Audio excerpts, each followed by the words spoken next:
Hello friends, welcome to my channel excellent coaching. PTSD से start करेंगे आज। Post traumatic stress disorder. Post traumatic में post का मतलब होता है किसी चीज़ के होने के बाद। तो कोई ऐसा इवेंट जिससे हमें ट्रॉमा हुआ हो, ट्रॉमा मीन्स बहुत ज़्यादा शॉक लगा हो, कोई ऐसा इवेंट उसके बाद हमें जो स्ट्रेस होता है उसको हम बोलते हैं post traumatic stress disorder, PTSD. तो कोई भी इवेंट होने के बाद जब कोई एंजाइटी शुरू होती है स्ट्रेस की वजह से, और वो काफ़ी लंबे टाइम तक चलती है, so it is an anxiety disorder arising as a delayed and protracted response after experiencing और witnessing a traumatic event. So delayed means जैसे कोई ट्रॉमा हुआ है, उसके 6 महीने बाद आपको एंजाइटी फील हो रही है because of that trauma. And protracted का मतलब है बहुत लंबे टाइम तक कोई चीज़ खिंच जाना, which is longer than usual.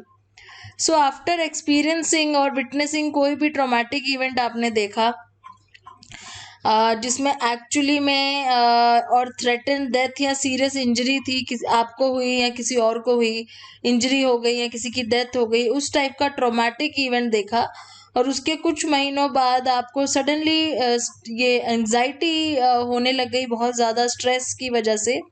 So that is why post traumatic stress disorder. So इसमें इसके क्या करेक्टरिस्टिक्स हैं? एक तो इंटेंस फियर, बहुत ज़्यादा फियर होने लगता है, डर लगने लगता है, हेल्पलेसनेस फील होती है, horror lasting more than 4 weeks, 1 month से ज़्यादा ऐसा चलता रहता है, 4 हफ्तों से ज़्यादा। So the traumatic event being persistently re-experienced in the form of distressing recollections। और ये बार बार रीअपियर होती है चीज़ें, बार बार इस तरीके की कंडीशन हो जाती है आपकी in the form of recurrent dreams, जैसे कि आपको बार बार वो चीज़ें याद आना। रिकलेक्शन मतलब वो यादें वापस आना आपकी बार बार, या आपको बार बार उस चीज़ के ड्रीम्स आना।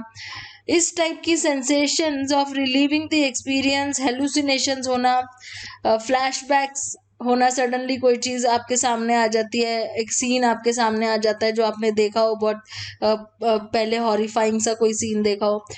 तो ये सब रिएक्शंस होते हैं जिससे बहुत ज़्यादा स्ट्रेस होता है, फिजियोलॉजिकल रिएक्शंस होते हैं in response to anything.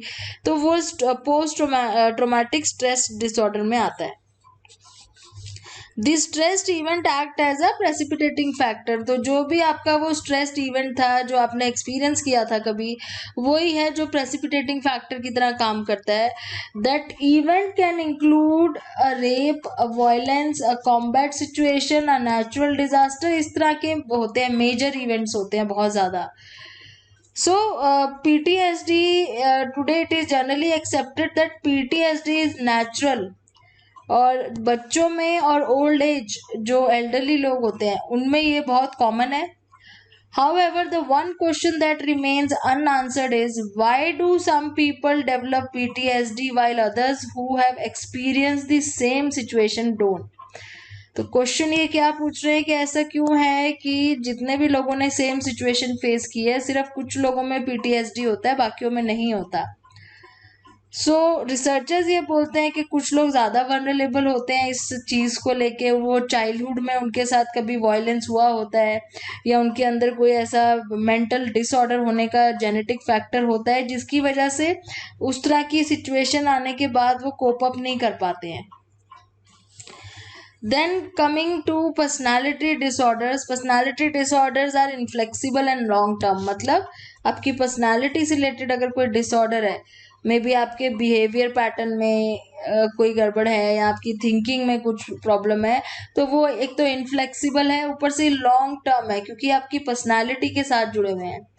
And it leads to maladaptive ways in which one relates to social environment. तो आप अडेप्ट ना कर पाओ अपने एनवायरनमेंट से, ये इसीलिए इनको डिसऑर्डर्स बोला जाता है। DSM डेफिनेशन क्या कहती है? There are 10 types of personality disorders, there are different characteristics of these disorders but some common are identified. तो बहुत सारे पर्सनालिटी डिसऑर्डर्स हैं, उन सब में कॉमन क्या चीज़ है? Number 1, personality disorder differ from other disorders.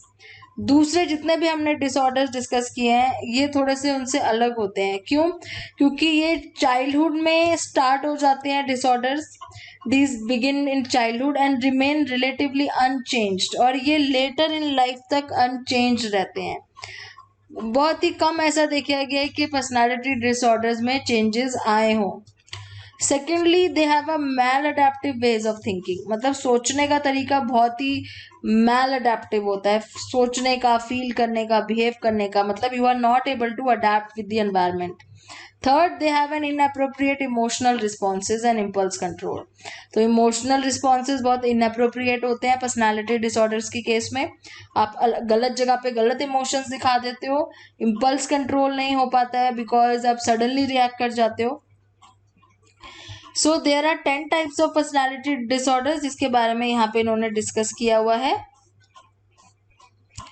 उनमें जो करेक्टरिस्टिक्स हमें मिलेंगी वो है जैसे ड्रामेटिक और इम्पल्सिव अगर पर्सनालिटी है, जिसके जो बहुत ड्रामेटिक टाइप के लोग होते हैं उनको ड्रामा करना, बहुत ज़्यादा ओवर रिएक्ट करना बहुत पसंद है, बहुत इम्पल्सिव है, सडनली रिएक्ट करना पसंद है, तो वो एंटी सोशल, हिस्ट्रियोनिक, ये भी एक वर्ड होता है हिस्ट्रियोनिक का मतलब आप बहुत ड्रामेटिक टाइप की पर्सनालिटी आपके, आप कपड़े इस तरीके की पहनते हो कि सब आपको देखें, अटेंशन सीकिंग जिसे बोलते हैं। एंटी सोशल है, रूल ब्रेकिंग वाली जो होती है पर्सनालिटी। नार्सिस्टिक मतलब सिर्फ अपने आप से ही प्यार करना, that is narcissistic. Borderline means you are not fixed, एक जगह पे नहीं रहते आप, कभी आप सडनली मूड आपका ऐसा हो जाता है, कभी वैसा हो जाता है, वो बॉर्डर लाइन में आ जाता है। देन एंग्शियस फियरफुल, अगर आपके अंदर करेक्टरिस्टिक्स है, एंग्शियस हो मतलब हमेशा घबराते हो, डरते रहते हो, तो किस तरह की पर्सनालिटी डिसऑर्डर्स होंगे? अवॉइडेंट पर्सनालिटी हो सकती है, डिपेंडेंट हो सकती है, ऑब्सेसिव कंपल्सिव हो सकती है। एसेंट्रिक है, अगर एसेंट्रिक मीन्स साइकोटिक टाइप का, जो मतलब जो रियलिटी से बिल्कुल ही दूर है, तो उसको स्किज़ोइड पर्सनालिटी डिसऑर्डर, स्किज़ोटाइपल या पैरानॉइड, इस टाइप के डिसऑर्डर्स हो सकते हैं। इसमें से सबसे ज्यादा जो डेंजरस है सोसाइटी के लिए वो ये वाला है, एंटी सोशल पर्सनालिटी डिसऑर्डर। क्यों है? क्योंकि इसमें क्या है, वो हर चीज करते हैं जो कि सोसाइटी के अगेंस्ट होती है। They are also called psychopaths और सोशियोपैथ्स। हमने ये वर्ड सुने हुए हैं ना, टीवी में सुनते हैं हम लोग जनरली, साइकोपैथ है, सोशियोपैथ है। सो ये वाले लोग होते हैं जिनके अंदर कॉन्शियंस नहीं होती है, मतलब गिल्ट फीलिंग कोई नहीं, कुछ नहीं होता है, कुछ गलत करने के बाद भी उन्हें बुरा नहीं लगता है, वो टोटली मॉरली अनएक्सेप्टेबल बिहेवियर होता है उनका। कुछ एग्जाम्पल इन्होंने फेमस दिए हैं, जैसे Charles Sobhraj, Mithilesh Kumar Srivastava, popularly called Natwar Lal. तो दीज आर दी एग्जाम्पल्स, अगर आपको पता है इसमें से कोई एक, तो वो इन्होंने एग्जाम्पल दिए हैं सोशियोपैथ के। इनके क्या करेक्टरिस्टिक्स होते हैं? एक तो उनका बहुत वीक कॉन्शियंस होता है, मतलब कि उनको गिल्टी फीलिंग नहीं होती है। They exhibit little anxiety and guilt, उनको ना तो घबराहट होती है ना गिल्ट फील होता है। बहुत इम्पल्सिव होते हैं, मतलब कि सडनली रिएक्ट करते हैं। कांट डिले ग्रेटिफिकेशन, मतलब उनको जो चीज़ चाहिए वो उसी टाइम चाहिए होती है, उसके लिए रुक नहीं सकते हैं। शॉर्ट टर्म ऑब्जेक्टिव्स होते हैं उनके, छोटी छोटी चीज़ों के टारगेट्स होते हैं उनके, लॉन्ग टर्म नहीं होते, उनके अंदर पेशेंस नहीं होती लॉन्ग टर्म को वेट करने के लिए। They often appear very charming and innocent, देखने में बहुत चार्मिंग और बहुत इनोसेंट लगते हैं, देख के नहीं लगता है कि वो एंटी सोशल है, और अपनी बातों को बहुत इफेक्टिवली रैशनलाइज कर देते हैं, मतलब उनका कोई इनअप्रोप्रिएट बिहेवियर होगा तो उसके पीछे कोई प्रॉपर रीजन वो बता देंगे, जिससे दूसरे को लगेगा कि सुनने में कि ठीक है ये लॉजिकल बात कर रहा है। दे डोंट लर्न फ्रॉम पनिशमेंट्स, उनको पनिशमेंट से कोई भी लर्निंग नहीं होती है, कोई भी मतलब उनका बिहेवियर मॉडिफाई नहीं होता पनिशमेंट से। The threat of punishment doesn't debtor them from engaging in anti social acts, तो जब भी पनिशमेंट की बात करो उनको कोई फर्क नहीं पड़ता, वो फिर भी एंटी सोशल एक्ट्स करते हैं। अब इसके कॉजल फैक्टर्स क्या हैं? तो पहले है बायोलॉजिकल एक्सप्लेनेशन, जिसमें इन्होंने ट्विन स्टडीज करी है, एडॉप्शन स्टडीज करी है, और इसमें एक ही चीज पता चलती है कि जेनेटिक प्री डिस्पोजिशन होता है। जेनेटिक प्री डिस्पोजिशन मैं आपको बता चुकी हूँ, प्री डिस्पोजिशन मतलब आपके अंदर जीन्स हैं पहले से ही ऐसे जिसमें वो फैक्टर्स प्रेजेंट है। तो अभी यहाँ पे क्वेश्चन ये उठता है कि किसी के अंदर कॉन्शियंस ना होना, यानी कि वो एक मॉरल जो वैल्यू होती है वो ना होना, जेनेटिक कैसे हो सकता है? So some researchers argue that psychopaths show a relative absence of anxiety and guilt. The disorder might be because of some dysfunction in the brain. So dysfunction in the brain structure मतलब जो हमारे brain का ऐसा part है जो emotional arousal और anxiety responses को control करता है, वो वाला पार्ट डिसफंक्शनल है, जहाँ से हमारे अंदर फियर वाली इमोशंस आती हैं, जैसे एमिगडेला जो होता है वो फियर के लिए होता है, और एंजाइटी वाले रिस्पॉन्सेज आते हैं जिससे हमें, जिस पार्ट से हमें ये फील होता है कि हमें डरना चाहिए, वो इनके ब्रेन में डिसफंक्शनल होता है, तो इनको डर नहीं लगता है, इनको एंजाइटी नहीं होती।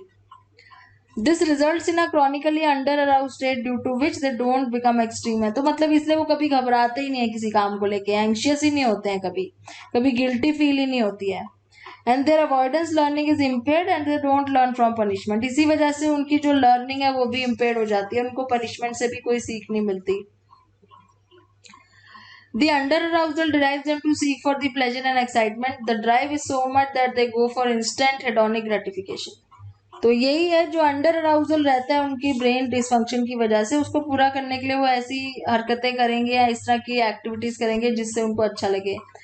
अब जैसे इन्होंने यहाँ डायग्रामेटिकली लिखा हुआ है, जैसे अंडर अराउजल है, अंडर अराउजल मतलब कि एक तो एंजाइटी बिल्कुल नहीं हो रही है, डर नहीं लग रहा किसी चीज से, और उनको कोई अवॉइडेंस लर्निंग भी नहीं हो रही है, पनिशमेंट से कुछ लर्निंग नहीं हो रही है कि हमें कुछ पनिशमेंट मिलेगी तो हमें अपने कॉन्सिक्वेंसेस के बारे में सोच के कोई हरकत नहीं करनी चाहिए वरना हम फंस सकते हैं, इस टाइप की कोई वो नहीं होती है। फिर उसके बाद क्या होता है, इसी वजह से एक बहुत ज्यादा ड्राइव होता है अपने आप को अराउज करने का, एक्साइटमेंट का, क्योंकि बहुत कम एक्साइटेड होते हैं ब्रेन डिसफंक्शन की वजह से, तो अपने आप को एक्साइट करने के लिए, मोटिवेट करने के लिए इंस्टेंट ग्रेटिफिकेशन चाहिए होती है, सडनली कोई चीज उनको चाहिए तो वो उसी टाइम चाहिए होती है। ये तीनों चीजें मिलके एंटी सोशल बिहेवियर का काम करती हैं। सो साइकोडायनेमिक थ्योरिस्ट क्या बोलते हैं, साइकोडायनेमिक थ्योरी कहते हैं कि थ्योरिस्ट कहते हैं कि conscience develops when a super ego develops. तो अगर आपको इसकी फ्रॉइड की इड ईगो और सुपर ईगो वाली थ्योरी अगर आपको याद है, हमने ये थ्योरी बहुत बार पहले पढ़ी हुई है, तो आप वो वीडियो देख के जरूर पढ़ लेना अगर आपको ये नहीं पता है तो ये जो इड ईगो सुपर ईगो वाली हमने थ्योरी पढ़ी थी, उसमें हमने देखा था कि इड होता है जो, जिसको इंस्टेंट ग्रेटिफिकेशन चाहिए होती है डिजायर्स की, सुपर ईगो होता है जो पॉजिटिव और नेगेटिव बताता है और उसको मॉरल वैल्यू सिखाता है, तो सुपर ईगो एक मॉरल वैल्यू वाला काम करता है, मॉरल प्रिंसिपल पे चलता है। तो सुपर ईगो की वजह से हमारे अंदर कॉन्शियंस आती है कि हमें क्या चीज करनी चाहिए, क्या नहीं करनी चाहिए। तो साइकोडायनामिक थ्योरी जो जो थ्योरिस्ट होते हैं वो यही कहते हैं कि इन लोगों में सुपर ईगो काम नहीं करता है। Superego is the result of proper socialization during childhood. Superego कैसे डेवलप होता है, जब हम बड़े होते होते सोशलाइजेशन करते हैं लोगों के साथ, और हमारे चाइल्डहुड में हमें मॉरल वैल्यू सिखाई जाती है। अब जो एंटी सोशल पर्सन है उसके अंदर ये पर्सनालिटी डिसऑर्डर है, तो उसके अंदर सुपर ईगो डेवलप ही नहीं हुई है, इसका मतलब उसका कोई पार्ट ही नहीं है ऐसा उसके माइंड का कि वो जो उसको बताए कि क्या चीज सही है और क्या चीज गलत है। अब ईगो क्या करती है, ईगो बैलेंस करने की कोशिश करती है दोनों के बीच में, इड के और सुपर ईगो के बीच में। इड कह रहा है कि हमें कोई काम करना है, सुपर ईगो कह रही है नहीं करना, वो इमोरल है। इड दोनों के बीच में बैलेंस कर, ये ईगो दोनों के बीच में बैलेंस करता है। तो अब यहाँ पे क्या है, ego tries to balance the demand of id and restraints of the super ego. अब यहाँ पे सुपर ईगो नहीं है एंटी सोशल पर्सन के केस में, तो किसका बात मानी जाएगी, फिर तो इड बचा सिर्फ, तो ईगो को इड की बात माननी पड़ेगी। The demands of id dominate resulting in impulsive and hedonic behaviour. तो फाइनली क्या होता है, उसको जो चाहिए होता है अपने प्लेजर, हिडोनिक मीन्स प्लेजर के लिए जो काम करना होता है वो करता ही है।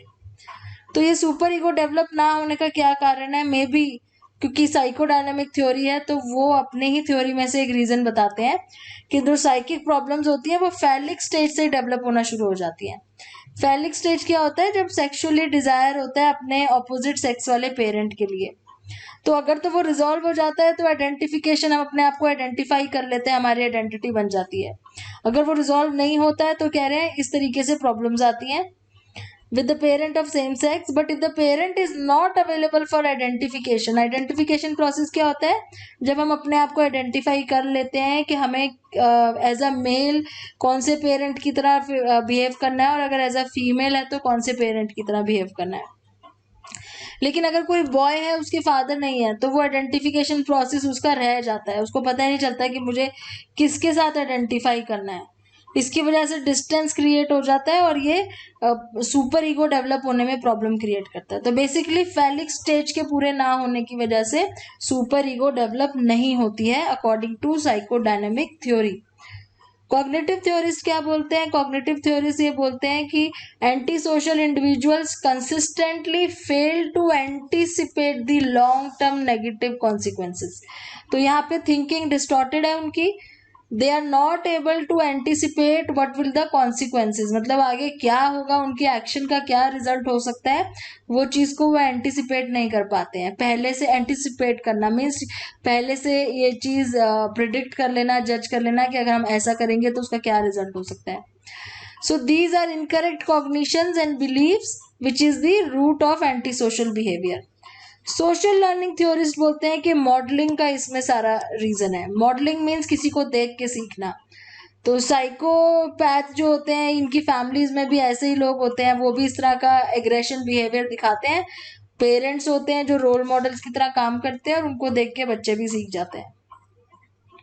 या फिर अगर उनके दोस्त ऐसे हैं, डेविएंट पीयर्स है, जो जिस तरह के दोस्त हैं जिनके अंदर इस तरह की चीजें हैं, तो उनसे बच्चे जो दोस्तों को एक दूसरे को देख के सीख जाते हैं। बिहेवियरिस्ट क्या कहते हैं? बिहेवियरिस्ट कहते हैं कि behaviourist explanations are one of the dominant explanation of antisocial behaviour. इनकी एक्सप्लेनेशन थोड़ी सी ज्यादा बेटर मानी गई है। These theorists argue that a conscience develops when one learns fear and avoidance responses.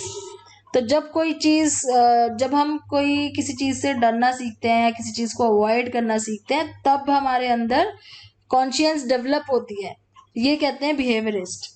Suppose I avoid stealing behaviour because I fear that it may lead to punishment. तो मतलब जैसे कोई बच्चा अगर चीजें चुराने को अवॉइड करता है डर के मारे कि उसे पता है कि उसको पनिशमेंट मिलेगी, उससे हमारी कॉन्शियस डेवलप होती है कि हमें नहीं चुराना चाहिए। बट ये जो लोग होते हैं एंटी सोशल, अनफॉर्चुनेटली उनका ये कंडीशनड फियर रिस्पॉन्स डेवलप नहीं हुआ होता है, इस वजह से उनके अंदर कॉन्शियस भी डेवलप नहीं होती है। To prove this hypothesis, Adrian Payne and co-workers did a study in which male participants at the age of 15 had been subjected to classical conditioning procedure in which a soft tone was used as a conditioned stimulus and a loud aversion tone as the unconditioned stimulus. तो ये इन्होंने एक ऊपर वाला जो hypothesis हमने बोला कि कंडीशन फियर रिस्पॉन्स नहीं हो पाता है, उसी को प्रूव करने के लिए यहाँ पे एक एक्सपेरिमेंट किया था एंड्रियन पेन ने, जिसमें इन्होंने 15 साल के मेल पार्टिसिपेंट्स लिए थे और क्लासिकल कंडीशनिंग का ये प्रोसीजर था जिसमें स्टिमुलस और रिस्पॉन्स होता है। अब इसमें क्या था कि जो अनकंडीशन स्टिमुलस था वो तो लाउड नॉइज थी, लाउड टोन थी, जिसको सब अवॉइड करते हैं ना, जोर से शोर आता है उसको सब अवॉइड करते हैं। और जो कंडीशन स्टिमुलस था जो उसके साथ पेयर किया जा रहा था वो था सॉफ्ट टोन। और उसके बाद क्या था, fear that was condition by this procedure was measured by participant skin conductance.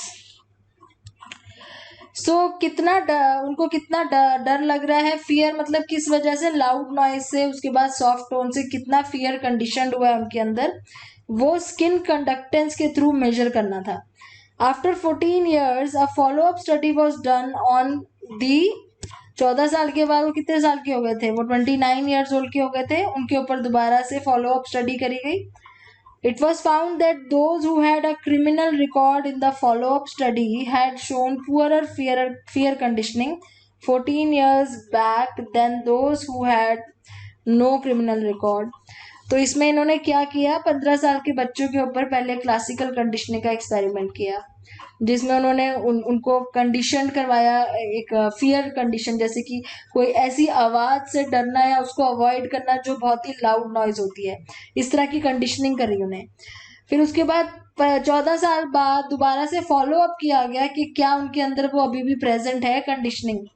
तो जब वो 29 years के हो गए थे, उसमें से ये देखा गया कि जिन लोगों का क्रिमिनल रिकॉर्ड था उनके अंदर वो कंडीशनिंग नहीं मिली थी, लेकिन जिनका नहीं था उनके अंदर वो कंडीशनिंग थी। तो यहाँ पे ये प्रूव करा इन्होंने कि जो एंटी सोशल होते हैं उनके अंदर ये कंडीशनिंग ही नहीं हो पाती है फियर रिस्पॉन्स की, इसलिए ये थ्योरी सबसे ज्यादा इंपॉर्टेंट और डोमिनेंट मानी गई है। तो ये थी इसकी theory anti social personality disorder की। अब नेक्स्ट हम लोग सब्सटेंस अब्यूज डिसऑर्डर है, जिसको नेक्स्ट वीडियो में पढ़ेंगे। Thanks for watching.